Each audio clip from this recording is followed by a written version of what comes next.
Assalamualaikum dan salam Sarawakku sayang. Buletin UKAS edisi malam 30 April 2021 bersama saya Fidai Hanan Sahni.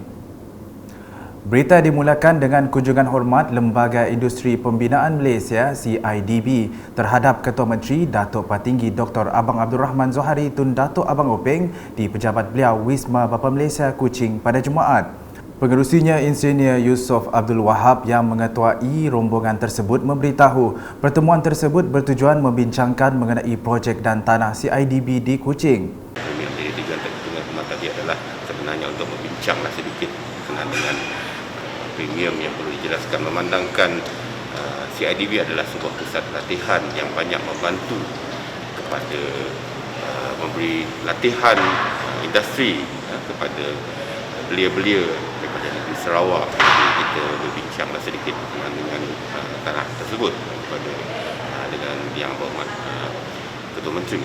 Tambah beliau turut menjadi topik perbincangan bersama Ketua Menteri ialah mengenai tanah untuk pembinaan Kompleks Akademi Binaan Malaysia ABM di Bintulu.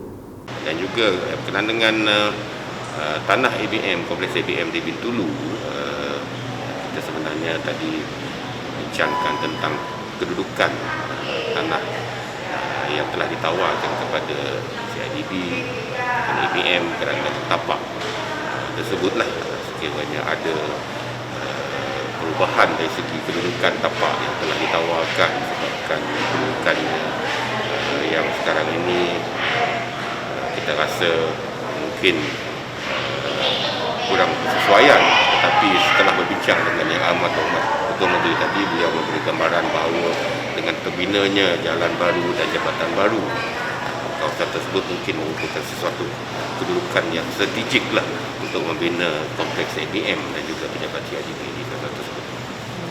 Berita seterusnya, Menteri Kebajikan Kesejahteraan Komuniti Wanita, Keluarga dan Pembangunan Kanak-kanak Datuk Seri Fatimah Abdullah menzahirkan penghargaan kepada Wan Madihi Wan Saleh sepanjang perkhidmatan beliau sebagai pengerusi jawatan kuasa penyalahgunaan dadah dan substans di tempat kerja di bawah urus tadbir One Stop Committee menangani isu dadah dan substans OAC MIDS peringkat negeri dalam kapasiti sebagai pengarah Agensi Anti Dadah Kebangsaan Negeri Sarawak sejak 2018.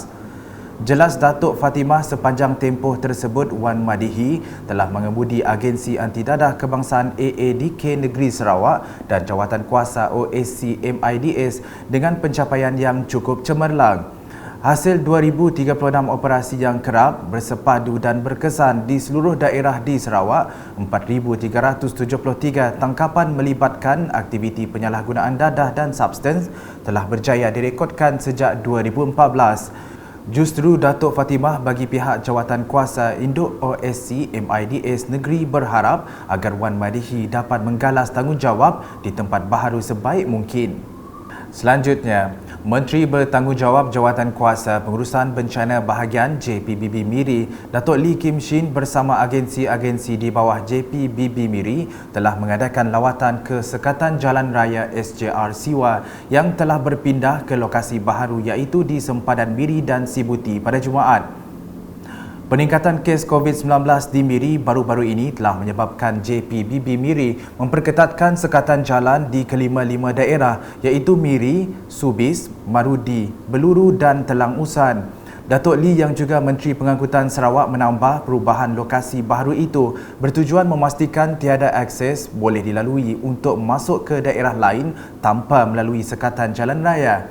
Dalam pada itu, beliau mengingatkan permohonan permit polis bagi merentas daerah hanya dibenarkan untuk 3 kategori sahaja iaitu kecemasan, tugasan rasmi dan perkhidmatan perlu.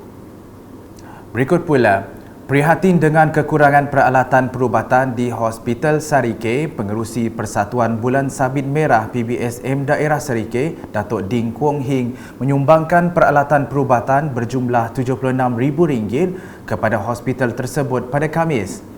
Beliau yang juga ahli Dewan Undangan Negeri Adun Meradong berkata, jumlah pesakit kian bertambah semenjak penularan pandemik COVID-19 di Sarike. Antara mesin peralatan yang disumbangkan ialah seperti tertera.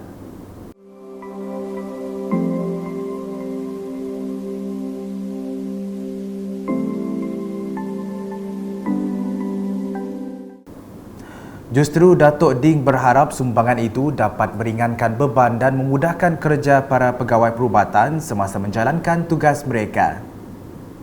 Beralih ke perkembangan di Bau dengan 2 projek pembangunan Kerajaan Sarawak menerusi peruntukan khas Ketua Menteri telah siap sepenuhnya.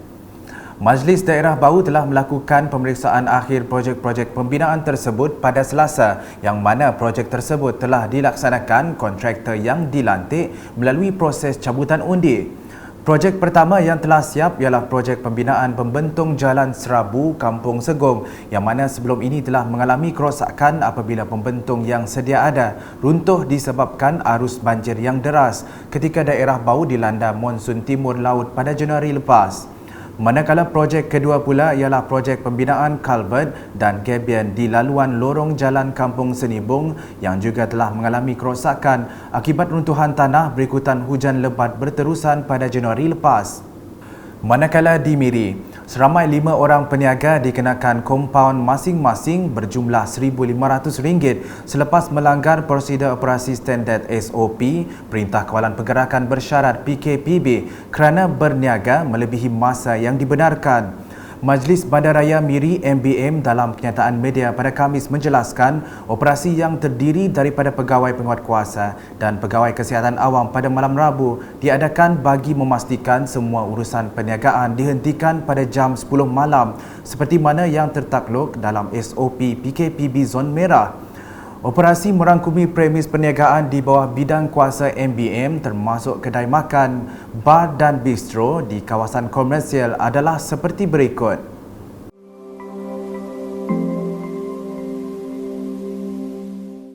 Seterusnya mengenai proses pemberian vaksin COVID-19 fasa kedua di daerah Marudi. Program dilaporkan berjalan dengan lancar mengikut perancangan pihak Hospital Marudi menerusi persiapan awal sebelum ia dijalankan.